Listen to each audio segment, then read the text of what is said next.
जैसे कि इंडिया के अंदर बहुत ही अलग अलग टाइप की इंडस्ट्रीज है, जैसे ऑटोमोबाइल इंडस्ट्री, टेलीकॉम इंडस्ट्री, वैसे एक और इंडस्ट्री है जो कि बहुत समय से इवॉल्व करते आ रही है और बहुत पुरानी सबसे है। बड़ी ही बोल सकते हो उसको। वन ऑफ दी सबसे बड़ी नहीं है बट वन ऑफ दी बड़ी है, ठीक है। तो जो बॉलीवुड इंडस्ट्री है उन्होंने बहुत सारे लेजेंड्स भी देखे, बहुत सारी एपिक्स, यानी बहुत सारी चीजें हमें निकल के आती है। तो आज हम लोग बात करेंगे इसकी इवोल्यूशन की, कैसे इवॉल्व हुआ, किस स्टेजेस में कैसे गया। टॉपिक कर दो कि अजय देवगन जो थे उनकी बहुत सारी मूवीज जो थी ना, बहुत पहले मूवी तो इतनी ज्यादा नहीं चल रही थी, चल रही थी गंगा जल और मूवी चली थी, पर क्या वो मूवीज कैसी थी, मल्टी स्टारर थी। हाँ। ऐसा नहीं बोल सकते कि उनकी अकेले की मूवी थी।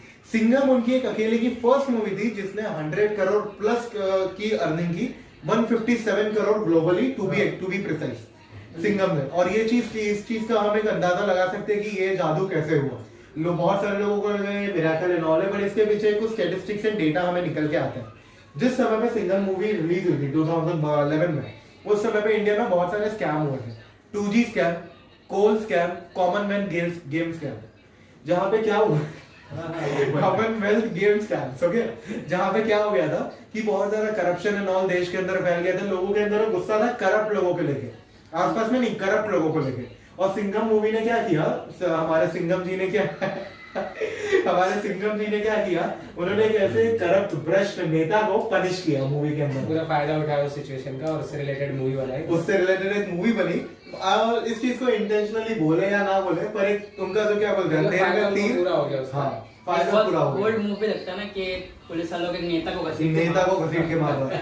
वही सिर्फ मूवी में ही दिखा सकते थे ना, इसके लिए दिखा हाँ, दिया। मूवी में दिखा सकते थे। तो अगर हम इन सारी चीजों की शुरुआत की बात करें तो हाँ। ये तब से शुरुआत हुआ जब से हमारा देश आजाद हुआ 1947 और 1948 के टाइम पे, जब कश्मीर वॉर्स के टाइम जब ये सारी चीजें खत्म हुई थी, इंडिया में स्टेबलाइजेशन की शुरुआत हो ही रही थी। बट कंडीशन आप देखो एकदम वर्स था, मतलब किसी का कोई जॉब नहीं थी, लिविंग स्टाइल लोगों की बहुत खराब थी और हर कोई बहुत सफर कर रहा था, सारी चीजों से सफर कर रही थी। और वो टाइम था जिसका पूरा फायदा उठाया हमारे ट्रेजेडी किंग जिन्हें कहा जाता है, जिन्हें बोलते हैं दिलीप कुमार। और उन्होंने उस टाइम पर एकदम धमाल मचा दिया, क्योंकि उन्होंने जो सिचुएशन था उसका पूरा फायदा उठाया। उन्होंने देखा कि लोगों के पास पैसा नहीं है, मतलब बहुत ज्यादा नहीं, बट नौकरी नहीं है, ठीक है, और लिविंग स्टाइल लोगों की बहुत खराब है। इन सारी चीजों को उन्होंने उठाया और उससे रिलेटेड मूवीज बनाई और यही सारी चीजें अपनी मूवीज में रिप्रेजेंट की। जैसे उनकी कुछ मूवीज आई दाग और फिर उसके बाद फिर सुबह होगी। ये सारी ऐसी मूवीज थी जो लोगों के जो लाइफस्टाइल था, इमोशन था, वो सारी चीजें उन्होंने मूवीज में दिखाई। और ये उनकी मूवीज बहुत ज्यादा चली क्योंकि लोग इससे काफी ज्यादा रिलेट कर पा रहे थे इन सारी मूवीज से। खत्म हो गया क्या? अरे क्या अरे यार, अमन क्या अरे मेरे को पता ही नहीं खत्म। लव स्टोरी का रहा था। हाँ 1958 में फिर सुबह हो गई। हाँ वही खत्म मेरे को समझ।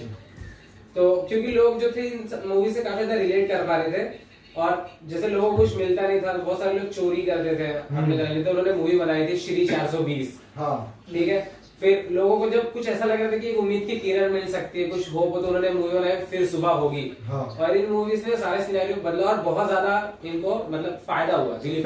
he is known as a legend in Bollywood industry। और फिर उसके बाद लोगों की जब सफरिंग खत्म होने लगी तो लोगों का मूड थोड़ा अपने देश में रोमांटिक होने लगा और सब लोग उस लाइन में अपना थोड़ा जिंदगी को खुशहाल करने चले थे। और जब रोमांस की बात आती है तो हमारे सबके लफ्जों पे एक ही नाम आता है, देवानंद जी का। सो देवानंद जी ने भी उस टाइम का काफी अच्छे से फायदा उठाया था। उनकी मूवी आई थी 16वां साल, 1958 में ये मूवी आई थी। मूवी का नाम ही आप सोच सकते हो, किसी भी एक मेल या फिर फीमेल का एक एज जो होता है 16वां साल, 16वां साल, स्वीट 16 अभी बोला जाता है। Sweet 16, तो okay। उन्होंने 1958 में ही वो स्वीट 16 ढूंढ लिया था और लोगों को उनकी वो टाइप की मूवी काफी पसंद आई थी। फिर उसके बाद उनकी मूवी आई जब प्यार किसी से होता है, वो एक मूवी आई थी 1961 में।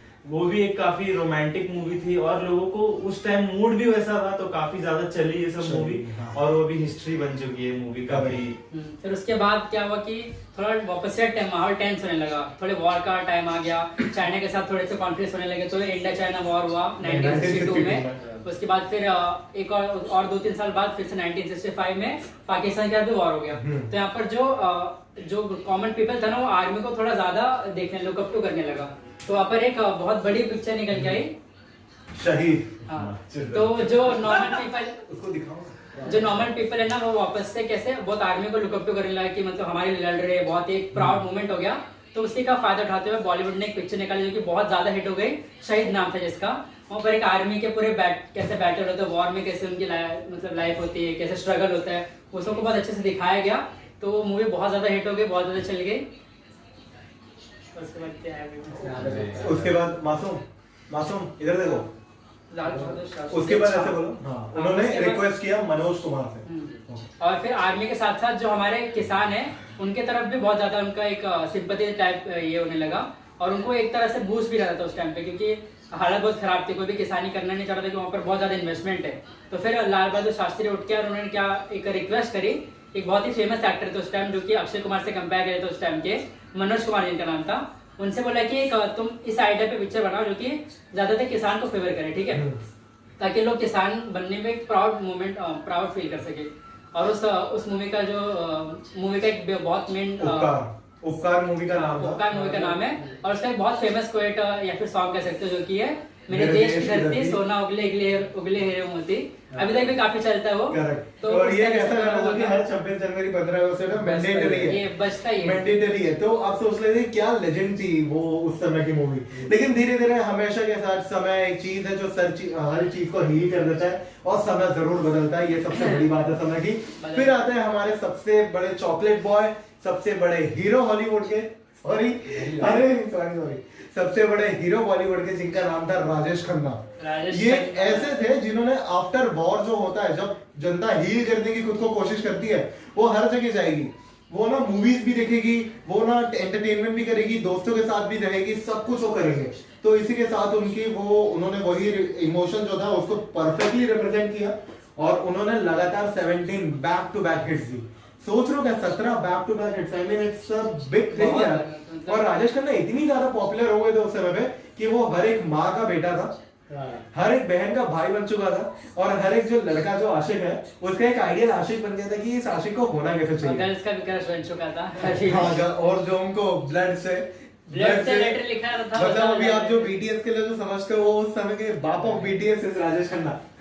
ओके, तो उस समय पे वी कैन अंडरस्टैंड तो है, लेकिन समय और मूड दोनों ही बदलते हैं। उन्होंने हर एक तरह का ऑडियंस कैटर करने की बहुत कोशिश की, बट एट द एंड फिर लोग थोड़ा डाइवर्स हो गए, उनको थोड़ा मसाला ये सब चाहिए था। और हुआ क्या कि जो हम बोलते हैं ना, समय हर चीज सुधारता भी और बिगाड़ता भी है। तो ऐसे समय वापस इंडिया में आया कि ओपेक जो इंडस्ट्री जो ऑयल के दाम रेगुलेट करती है, उन्होंने क्या किया, 1973 से पहले ऑयल के प्राइसेस थे $3 एक बैरल का, लेकिन 1973 के बाद $12 हो गया एक बैरल का प्राइस, यानी बहुत ज्यादा चेंज हुआ। हाँ, तो इतना ज्यादा चेंज हुआ जिसकी वजह से क्या हुआ कि इन्फ्लेशन की सिचुएशन आने लगी, हर चीजों के दाम वापस बढ़ने लगे, और लोगों के मन में गुस्सा आक्रोश वापस से जागने लगा।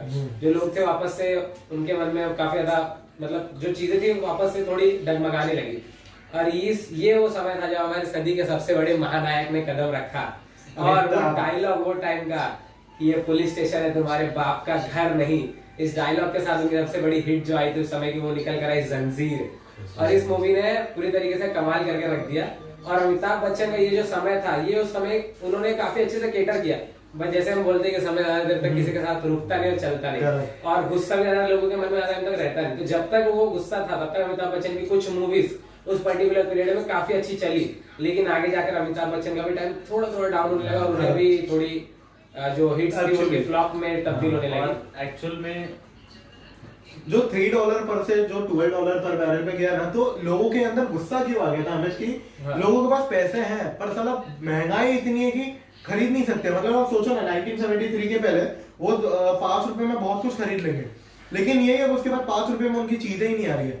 आप सोचो ना कि भाई आपके पास पैसा है लेकिन खाने के लिए खाना नहीं है, सोचो ना गुस्सा कितना आएगा आपको कि महंगाई कितनी बढ़े। तो यही गुस्से को रिप्रेजेंट किया अमिताभ बच्चन जी ने, जो कि महानायक अभी के हैं और अपनी मूवी के साथ चले शोले, त्रिशूल, ऐसे कोहली जो बहुत ऐसी सारे movies के साथ में। वहाँ पर जैसे अमित ने बोला कि थोड़े टाइम बाद अमिताभ बच्चन जी का एरा थोड़ा डाउन होने लगा क्योंकि इंडिया में हॉलीवुड का थोड़ा ट्रेंड बढ़ने लगा, हॉलीवुड मूवीज थोड़ी इंट्रोड्यूस होने लगी। हमारे जो फाइनेंस मिनिस्टर थे उस टाइम के मनमोहन सिंह जी, उन्होंने इंडियन इकोनॉमिक के लिए एक पॉलिसी डाला था, इंडियंस की इंडियन इकोनॉमी लिबरलाइजेशन पॉलिसी। हाँ, वो एक पॉलिसी इंट्रोड्यूस हुआ था। फिर वहां से इंडिया में एक ट्रेंड आया कि फॉरेनर्स को भी मूवी में ज्यादा दिखाया जाए, एनआरआई को मूवी में ज्यादा दिखाया जाए। तो वहां से एक लेजेंड पैदा हुए जिनका नाम है शाहरुख खान, जो कि अभी तक इंडिया के रोमांस किंग है। उनको उनका एक मूवी लोग 10-10 बार देखने जाते हैं, जो कि एक बेसिक मूवी है DDLJ, जो कि हर बंदा एटलीस्ट 5 बार तो देखा ही होगा इंडिया और में। महाराष्ट्र थिएटर जो है मराठा मंदिर मुंबई सेंट्रल, वहाँ पे अभी तक उनकी ये मूवी लगी हुई है DDLJ, और हाउसफुल होता है उसका, हर शो हाउसफुल होता है। सो आप समझ सकते हो कि उनका इम्पैक्ट, एक परफेक्ट टाइमिंग जब कोई बंदा उठाता है तो उसके साथ उसको कंटिन्यू करने भी आना चाहिए। बट शाहरुख खान ने उसको काफी अच्छे से कंटिन्यू किया और उसका एग्जांपल अमित ने दिया है कि आज भी उनका शो हाउसफुल होता है। और इसी के साथ ना वहाँ पे क्या हुआ था कि जब हॉलीवुड आ रहा था इंडिया में, तो इंडियन लोग ना काफी ज्यादा मिक्स इमोशन के साथ जी रहे थे कि यार हमें इंडियन भी देखना लेकिन थोड़ा फॉरेन भी। लाइक जैसे राजेश खन्ना, देवानंद ने काफी देसी लोग थे, भारत ऐसा मतलब टोटल अपने इसमें ही थे। बट यहाँ पे अब इंडियंस का एक्सपेक्टेशन क्या थी, उनका डिमांड क्या था कि यार हम लोग को थोड़ा फॉरेन वर्ल्ड में भी जाना है, थोड़ा हमें बाहर के लोगों को भी देखना है। तो यहाँ पे शाहरुख खान ने क्या दिखाया, फॉरेन लव स्टोरी दिखाई, and he became the NRI king, the romance king and the badshah of Bollywood at that particular point of time. और उसके बाद क्या हुआ कि सबके घर पे पहले तो थिएटर में आते थे, बट एक टाइम में जब टीवी आने लग गया सबके घर पे, हाँ। तो टीवी आने की वजह से क्या हुआ कि बहुत चीजें एक्सेस करना इजी हो गया। पहले सीडी प्लेयर से यूज करते थे, बाद में केबल आ गया, तो केबल का यूटिलाइज करने के लिए उन्होंने क्या सोचा कि मूवीज बनाना बहुत बड़ा हो जाएगा, तो क्या करते हम लोग सीरियल्स निकालते। तो उस टाइम पे एक सीरियल निकल गया जो कि काफी ज्यादा फेमस हुई, उसका नाम था कोसला का घोसला, जो कि नॉर्मल फैमिली में क्या चीजें होती है उस चीज को बहुत अच्छे से दिखाती है। 2006 के मतलब वो टाइम एरा की सबसे बड़ी हिट थी वो। बहुत ज्यादा लोगों को लेकर, ज्यादा कास्ट को लेकर नहीं चलती वो, बहुत ही छोटे से इसमें दिखा के, लेकिन फिर भी स्टोरी काफी ज्यादा रिलेट करती है लोगों से, तो वो बहुत ज्यादा चली गई उस टाइम पे। और उसी टाइम पे बहुत सारे क्या हुआ कि टीवी आ गया था, तो फिर उन्होंने क्या किया कि बहुत सारे छोटे छोटे लोग मूवीज भी निकालने स्टार्ट कर दिए, जिसकी सीडी कैसेट बिकेंगे तो फिर उनको ज्यादा फायदा, काफी फायदा हो ही जाएगा। जैसे कि murder two, life in metro, Jism two, ऐसा जिस वाली। और इस समय से ना हमारा जो सीरियल का दौर है, यानी अगर आप बोल सकते हैं कि जो तारक मेहता का जो माई बाप है वो कोसला का घोसला ही है, इसी तरीके से। तो जैसे जैसे समय बीतता गया तो लोगों का मतलब मूड थोड़ा बहुत स्विंग यहाँ होता ही था, लेकिन तब वो टाइम अब कदम रखी हॉलीवुड ने, इवेंचुअली वो पूरी तरीके से इंडिया में उन्होंने कदम रखा। और वो टाइम था जब हमारी मार्वल और सबकी शुरुआत हुई थी, लेकिन इंडिया में सबसे पहली मूवी आई जिसने 100 करोड़ की कमाई की, वो थी 2012। 2009 में ये मूवी आई, 2012। और ये वो टाइम था जब बहुत हाइप मची थी, 2012 में दुनिया खत्म हो जाएगा या हम लोग, बहुत बड़ी एंजाइटी थी लोगों के मन में। तो इसी कंसेप्ट को रिप्रेजेंट किया इस मूवी ने 2012, और पहली हॉलीवुड मूवी बनी जिसने इंडियन मार्केट से 100, अगर अप्रॉक्स बोला जाए तो 102 करोड़ की कमाई की थी। अप्रॉक्स नहीं, मतलब प्रिसाइज किया जाए तो 102 करोड़ की कमाई की थी। और इसके बाद ही जैसे जैसे मार्केट, हॉलीवुड का मार्केट बढ़ता गया, तो एक जो लेजेंडरी मूवी थी आई, जंगल बुक, जिसने 1600 करोड़ की कमाई की सिर्फ और सिर्फ इंडियन मार्केट से। उस समय बात होती है वही समय पे। और ना यहाँ पे जो वो एक और जो वाली ये रूमर जो फैला था, ये रूमर मूवी नहीं फैलाया था कि उस मूवी के अंदर दिखाया गया कि दुनिया खत्म हो रही है, तो ये मूवी नहीं है, रूमर फैलाया था कि भाई दुनिया खत्म होने वाली है। इस मूवी की वजह से तो आप सोच रहे कि इस मूवी का कितना बड़ा इम्पैक्ट हो गया था। और एक और इंसिडेंट भी आता था मुझे कि आप देखोगे तो जो 1960 और 2005 तक के बीच में क्रिकेट बहुत ज्यादा इंडिया में पॉपुलर हो गया था। और क्योंकि इंडिया बहुत मैचेस जीत रही थी उस टाइम पे, हमारे कपिल देव जो थे वो बहुत फेमस हो गए थे, है ना? 83, हाँ। तो वहाँ पर जो क्रिकेट को लेकर एक मूवी बनी थी उस टाइम पे, अगर आपको याद हो, लगान जो मूवी थी, उन्होंने बहुत बड़ा रिकॉर्ड तोड़ा था, मतलब 40 करोड़ ही कमाए थे, बट वो बहुत बड़ा एक अचीवमेंट था। इंडिया में और किसी मूवी ने उतना कभी कमाया नहीं था। 11-12 करोड़ की और 40 करोड़ कमाया था, और वो मूवी जो है ऑस्कर के लिए नॉमिनेट भी हुई थी, तो काफी बड़ा अचीवमेंट हो गया था वो। और लगान का एक फैक्ट है कि जो फॉरेनर्स जो उसके ऊपर आए थे, there was a show called Chalo Chale. चलो हाँ, चलो लाइफ ओके नाम का हाँ, एक हाँ, चैनल याद था, है, पता याद होगा। है। तो उसके ऊपर आमिर खान ने एक अलग से एक शो लाया था, चलो चले, और उसके ऊपर वो अपनी मूवीज है ना, वो मूवीज के पीछे की बैकग्राउंड स्टोरीज बताता था कि क्या हो रहा है, कौन सी चीजें कैसे चल रही है। तो चलो चले उसका जो कॉन्सेप्ट था, उन्होंने पहले लगान ही बताया था। उन्होंने ये बताया कि जो इंग्लैंड जिनके साथ हम खेल रहे थे, उन्होंने हमसे ये बोला कि हम मूवी में तो आपसे हार जाएंगे, लेकिन आफ्टर मूवी आपको हमारे साथ एक असली मैच खेलना पड़ेगा। अच्छा। तो उन्होंने एक असली मैच खेला था लगान की पूरी स्टार कास्ट के साथ में, from spot boy to producer, और इवेंचुअली वो वाला जो गेम था वो अपनी लगान की टीम हार गई। हाँ वो हार गई उनसे। इंग्लैंड का गेम है भाई, इंग्लैंड है भाई, उनका ही गेम। वो लोग एक्टर्स थे ना, उनको कहाँ हाँ। ऐसा क्रिकेट खेलना आता। तो जो आए थे वो भी एक्टर्स ही थे, जो भी वहाँ पर क्रिकेट काफी फेमस है, आप जानते हो। वहाँ पे जो तो वो लोग आए थे, बट कि हमको खेलना है एक बार आप लोगों के साथ में। तो उसी के हिसाब से सब कुछ चला, सब चलता गया। 2009 में 2012 भी चल गई, और उसके बाद में 2012 अलग अलग मूवीज आई। रावण जैसी एक बड़ी मूवी रिलीज हुई थी, पर वीएफएक्स का इतना ज्यादा समय नहीं था उस समय तब किसी को पता नहीं था, आइडिया नहीं था कि ये भाई क्या दिखा रहे हैं हम लोगों हाँ, को। VFX अभी जैसे हम वीएफएक्स बोल रहे हैं ना, उस समय में बोलते थे अरे सब कंप्यूटर से किया है, हाँ। सब कंप्यूटर से किया है। तो उसी के साथ तो 2004 से 14 तक जिसने एक बहुत बड़ी कांग्रेस पार्टी ने एक बहुत बड़ा सा समय जमा के रखा था पॉलिटिक्स के ऊपर, लेकिन 2014 में ये चीज चेंज होती है और मोदी गवर्नमेंट आती है पावर में। और मोदी गवर्नमेंट अकेले पावर में नहीं आती है, वो लेकर आती है एक wave of patriotism, wave of देशभक्ति। ये चीज को लेकर आती है समाज के अंदर। और इसी समय पे अक्षय कुमार अपनी मूवीज लेकर आते हैं, जिनका नाम था एयरलिफ्ट, रुस्तम, बेबी, ये टाइप की मूवीज के साथ मार्केट में आते हैं, जो कि ऑडियंस के रिप्रेजेंटेशन जो है उनकी इमोशन का बहुत अच्छे से करते हैं। और यहाँ पे ना एक इंस्पिरेशन मूवी बहुत चलने लग जाती है, हर चीज की एक इंस्पिरेशन ना मतलब बहुत चलती है। जैसे एक चाय वाला प्राइम मिनिस्टर बन गया, तो अक्षय कुमार ने भी बताया कि गांव के अंदर जो है एक मतलब आम रहने वाला एक इंसान पैडमैन बन के एक बड़ी इंसान, एक बड़ी एंटिटी बन गया। तो ऐसी मूवीज लेकर आके ना उन्होंने ऑडियंस को बहुत अच्छे से केटर किया। And then he became the, I mean उस समय पे जो स्क्रीन है मल्टीप्लेक्सेस पे अच्छा खासा उन्होंने अपना राज किया। कौन सी मूवीज के साथ? केसरी, टॉयलेट, मिशन मंगल, एयरलिफ्ट, रुस्तम, ऐसी बड़ी बड़ी मूवीज आई थी। और अगर आपको बताऊं तो टॉयलेट जो मूवी थी उसको बिल गेट्स तक ने बताया था कि this is my favourite movie of this year. तो वहां पे उन्होंने बोला टॉयलेट अ लव स्टोरी, अपने इसमें प्रेम करना बोलते हैं, तो उन्होंने बोला टॉयलेट अ लव स्टोरी ये मेरी फेवरेट मूवी बन चुकी है इस साल की। बिल गेट्स ने इस मूवी को प्रमोट किया था इस समय के बाद में। तो उसके बाद हम आते हैं एक ऐसी मूवी पे जो सोशल कॉज की होती है। सो जैसे कि आपने बोला कि लोग काफी ज्यादा रिलेट करने लगे थे, क्योंकि हाँ। अब वैसा सीजन, वैसा मौसम आ चुका था कि इंस्पिरेशन लेना था लोगों को, बट कहीं ना कहीं लोगों का एक पर्सनल प्रॉब्लम्स भी होती है जो लोग मन में रहता है। और लोग काफी ज्यादा ओपन अप हो चुके थे अपने अपने जेंडर से रिलेटेड, अपने पर्सनल प्रॉब्लम से रिलेटेड लोग उसके बारे में देखना चाहते थे, जानना चाहते थे। तो वहां पे काफी ज्यादा इंफॉर्मेशन नहीं मिलती थी लोगों को, तो मूवी में कहीं ना कहीं उनको दिखाया जाता था। जैसे कि अब 2-3 मूवी आई थी जो कि वुमेन प्रॉब्लम सेंट्रिक थी, और थोड़े थोड़े बेसिक प्रॉब्लम्स भी थे जो मैन रिलेटेड थे। जैसे कि मूवी थी डॉक्टर जी, मिस्टर मम्मी और आईवीएफ। उस प्रॉब्लम से रिलेटेड काफी सारी मूवीज आने लगी, जैसे कि मिस्टर मम्मी, डॉक्टर जी, आईवीएफ जो कि एक बहुत बड़ा प्रॉब्लम था इंडिया में, इन विट्रो फर्टिलाइजेशन, उसके रिलेटेड भी एक मूवी आई जो कि काफी ज्यादा चलने लगी। गे पीपल्स के जो प्रॉब्लम था उसके ऊपर भी काफी सारा मूवी आया। तो इस सब मूवी के रेस में आयुष्मान खुराना इन्होंने अपना काफी ज्यादा फेम कलेक्ट कर लिया था। और कि मेन इसमें एक जो अपन गे प्रॉब्लम्स जो होती है उसके ऊपर एक ज्यादा इंपॉर्टेंट मूवी उसको अच्छे से रिप्रेजेंट किया था, शुभ मंगल ज्यादा सावधान ने, जो कि मूवी का नाम काफी ऑड था, बट लोगों ने जिनको देखना था, हाँ, शुभ मंगल सावधान पार्ट 1 था, और जो ज्यादा सावधान था, जो ज्यादा सावधान मतलब जो ज्यादा सावधान है एक्चुअली इसका मूवी का जो फर्स्ट था ना वो शुभ मंगल सावधान था, जिसके अंदर इरेक्टाइल डिसफंक्शन के ऊपर बताया था उन्होंने, मतलब हाँ।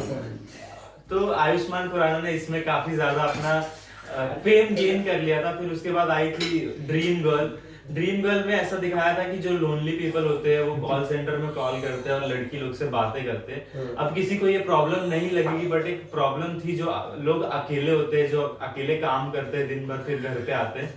तो ड्रीम गर्ल ने भी उसको काफी अच्छे से रिप्रेजेंट किया था। और यहाँ पे एक छोटा सा एक फैक्ट है कि जो जो उस टाइम पे असल में जो कॉल सेंटर्स चलते थे और वो टाइम पे जो कंपनीज थी, नेटवर्किंग कंपनी जैसे आइडिया, वोडाफोन, जियो तो नहीं थी, आइडिया, वोडाफोन, जो भी थी, एमटीएस, तो वो सब लोग इन कॉल सेंटर्स को पैसा देते थे ताकि लोग इस कॉल सेंटर से ज्यादा टाइम कनेक्ट कर रह सके। अगर किसी ने 30 रुपए का टॉक टाइम बैलेंस लिया है तो उसको 25 रुपए का बैलेंस मिलता था और एक नॉर्मल बंदा उसको खत्म करने में 15 दिन लगाता था। बट जो कंपनी होती थी वो इस कॉल सेंटर को पैसा देती थी कि 5 ही दिन में इनका पूरा टॉक टाइम खत्म करवा दो ताकि ये वापस रिचार्ज करने आ जाए। तो ये भी एक काफी ज्यादा बड़ा स्कैम नहीं था, बट कहीं ना कहीं स्कैम था और टैक्टिक था, जहाँ पे लड़की जाल के अंदर फंसा गया और फंसी एक्चुअल में कॉल सेंटर कंपनी है, बड़ी कंपनी से कभी फंसती नहीं है। तो मस्त। और अगर जैसा आदर्श ने बताया अक्षय कुमार के बारे में, तो उनके करियर में कैसा होता है कि बहुत उस जो टाइम था ना, उस टाइम पे बॉलीवुड में बहुत सारी वैरायटी ऑफ मूवीज आ रही थी, जैसे कि एक्शन में भी हो गया, फिर सोशल कॉज वाली जो मूवीज थी ना वो बहुत ज्यादा चलने लग गई। सबसे पहले टॉयलेट चल गई, फिर पैडमैन में चल गई उनकी, फिर उसके बाद एक मूवी आई थी बधाई हो, जिसमें थोड़ा कैसे एक बड़ी उम्र की अगर औरत ब्रेंड हो जाए तो कैसे सब चलता है, वो दंगल आई थी, दंगल भी बहुत चल गई थी। तो हर एक एक्टर क्या चाह रहा था कि सोशल कॉज, एक नॉर्मल लाइफ को लेकर हम लोग मूवीज बनाए जो कि बहुत ज्यादा चल जाए वैसे करके। और फिर एक नया ट्रेंड का चला मार्वल आने की वजह से, मार्वल आया, सीजे आया, एक सुपर हीरो वाला यूनिवर्स खुल गया, तो सुपर हीरो मूवीज में भावेश जोशी आई, फिर फ्लाइंग जेट आई। तो ये सब मूवीज कैसे बहुत छोटे लेवल में चल रही थी, ज्यादा बड़ी ऑडियंस को कैटर नहीं कर पा रही थी। तो यहाँ पर एक सिनेमैटिक यूनिवर्स का जो कॉन्सेप्ट है उठ के आने लगा। हनुमान का पहले अनाउंस हुआ, ठीक है, हनुमान का अनाउंस हुआ, फिर केजीएफ का भी जो पार्ट 1 पार्ट 2 उसको भी सिनेमैटिक यूनिवर्स अनाउंस कर दिया। लेकिन ये सबको ये छोड़ते जो आगे सबसे बढ़ रही है वो सिनेमैटिक यूनिवर्स हमारा ब्रह्मास्त्र का सिनेमैटिक यूनिवर्स, जिसकी फर्स्ट मूवी आ चुकी है ब्रह्मास्त्र। वहाँ पर क्या दिखाया गया है कि हमारे माइथोलॉजी को लेकर एक मॉडर्न टेक, ठीक है। और वहाँ पर पहले क्या होता था कि हीरोइन जो है सबसे मेन होता था, वो ये सब कुछ करेगा, हीरोइन बस एक साइड वेट जैसे रहती थी, उसका एक लव इंटरेस्ट है। सही में आप लोग देखो पुरानी मूवीज, अमिताभ बच्चन वाली मूवीज हो गई, मिथुन वाली मूवीज हो गई, तो वही माचो मैन है, वही मारेगा वारेगा सब करेगा, हीरोइन बस आके बोलेगी भाई बचा लिया मेरे को, यही है मेरा सब कुछ। और ब्रह्मास्त्र में दिखाया है कि जो लव है और जो वुमेन है वो की है, उसके पावर की एक बहुत बड़ी की है। तो वो भी काफी अच्छा वालों ने बर्डन बनाने की जगह एक हेल्पर जैसा रखा है या सपोर्ट कैरेक्टर रखा है। और डायरेक्टर ने बोला भी था कि मुझे यहाँ पर लव को बहुत एम्फसाइज करना था कि लव इज सो प्योर कि किसी भी बुरी चीज को काट सकती है और फेवर कर सकती है। बट मैं फिर भी सोचता हूँ कि ज्यादा मेरे को लव से ज्यादा इतनी पसंद नहीं आती। अगर मूवी हम सब घुसेड़ रहे हो, अब मावल मूवीज देखो वहाँ पर लव से ज्यादा नहीं होती है, अगर आप एक सुपर मूवी बना रहे हो तो लव स्टोरी का, हाँ लव स्टोरी इतने मैटर करते नहीं, आप उसको साइड में रखो, ठीक है चलेगा। अभी डॉक्टर स्ट्रेंज कितना भाई प्यार में अंधा इंसान था, डॉक्टर से मल्टीवर्स मैडनेस में वो छोड़ के चली जाती है, उसको दूसरे शादी कर लेती है, तब भी उसको इतना नहीं दिखाया, पर हम लोग को फील हो जाता है ना। तो यहाँ पर भी ये भी प्रॉब्लम है ना, ये इंडिया है, ये इंडिया है, यहाँ सबको कुछ ना कुछ लव एंगल एक चाहिए होता है कि मूवी अगर ज्यादा इंडिया में सब वैसे ही टेंस रहते हैं, अगर मूवी ज्यादा सीरियस होती है तो और उनका मतलब मूवी देख के आया डिप्रेशन हो जाए, वैसे भी सबको कूल लगता है। और मेरे को ऐसा कोई सीरीज मूवी मिल जाता है जिसमें लव ना हो ना, मेरे को बेस्ट मूवी है, मेरे लिए बहुत अच्छी है, मजा आ गया देखिए। मैं भी आदर्श का पायरेट्स ऑफ कैरिबियन सोचो फेवरेट चीज है। जैसे कि नारुतो देखा था ना, तो अपन मेरे को लगा था स्टार्टिंग में कि चलो सागर का कुछ हो रहा है तो फिर कुछ लव स्टोरी होगा, बट नहीं दिखाना तो मैं खुश लगा, भाई ठीक है भाई अच्छा है, स्टोरी में फोकस कर रहे हैं ना कि बस इसके पीछे उसके पीछे लगा हुआ है। फिर अटैक ऑन टाइटन देखा तो बहुत खुश हुई, उसमें लव स्टोरी बिल्कुल नहीं, अपना सिर्फ मार काट फिल्म पाली चालू है मतलब काटना। ऐसे ही करके जो मूवीज जो अभी के समय पे रिलीज हो रही है, जो वुमेन सेंट्रिक, जैसे अभी डबल एक्सेल जो मूवी रिलीज हुई थी, और साथ में धीरे धीरे जो मूवी मिस्टर मम्मी आ रही है जिसके अंदर रितेश देशमुख को ऐसा किरदार दिया है कि वो प्रेग्नेंट है, मतलब उनको प्रेग्नेंट करने के पीछे बस यही चीज को दिखाना है कि जो फीमेल है वो क्या प्रॉब्लम फेस करती है, उसका कोई लॉजिकल रीजन नहीं। करेक्ट वो ऐसी उसके ऊपर कन्वर्सेशनल ले आएंगे ना, जहाँ पे कोई ऐसी चीज हो, जैसे अगर हसल का एग्जांपल हो तो असल में there was a man called Naaz, तो सृष्टि टावडे बहुत पॉपुलर है, उनको उन्होंने एक बैटल में क्या बोला था नाज को कि तेरी जैसी शक्ल के आगे मेरे को नहीं उठना है सुबह, पॉपुलर इतने बड़े टीवी के ऊपर।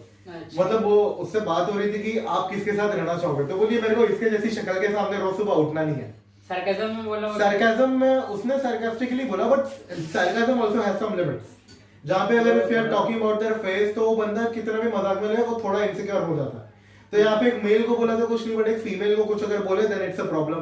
फीमेल को मोटा वहाँ पे जैसे डबल एक्सल जो थी वहाँ पे फीमेल को मोटा उनकी बॉडी शेमिंग कर दी तो एक मूवी बना दी कि इट्स नॉट अ प्रॉब्लम।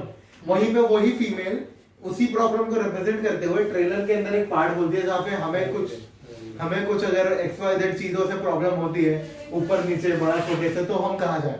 तो आयरनी हो गई ये पूरी आयरनी के और ऐसे ही कर। और मिस्टर मम्मी के अंदर दिखाया है कि अब वो मेल फीमेल की प्रॉब्लम दिखा रहे हैं लेकिन मेल का मजाक उड़ा के, जैसे मेल का मजाक उड़ा के कैसे वो बोलता है कि तेरे पास तो है ही नहीं, तू कैसे निकालेगा। अरे वही एक मतलब इंस्टाग्राम में भी एक क्रिएटर है जो कि थोड़ा फनी वीडियोस बनाता है करने वाले, तो बोलता है अगर वुमेन मोटी है तो फिर क्यूट है चबी है, और मैन मोटा है तो सुअर है। सुअर, हाँ। तो ऐसी मूवीज आजकल चल रही है मतलब आप किसको बोलोगे मेरे को मोटा वाला तो कौन सीरियसली लेगा आपको? वही। और उस मूवी में ऐसा भी नहीं दिखाया कि वो दोनों डबल एक्सल की बात कर रहा हूँ, वो दोनों मोटे हैं तो किसी उनका जो पार्टनर है वो भी मोटा टाइप कोई है, वैसा नहीं दिखाया है।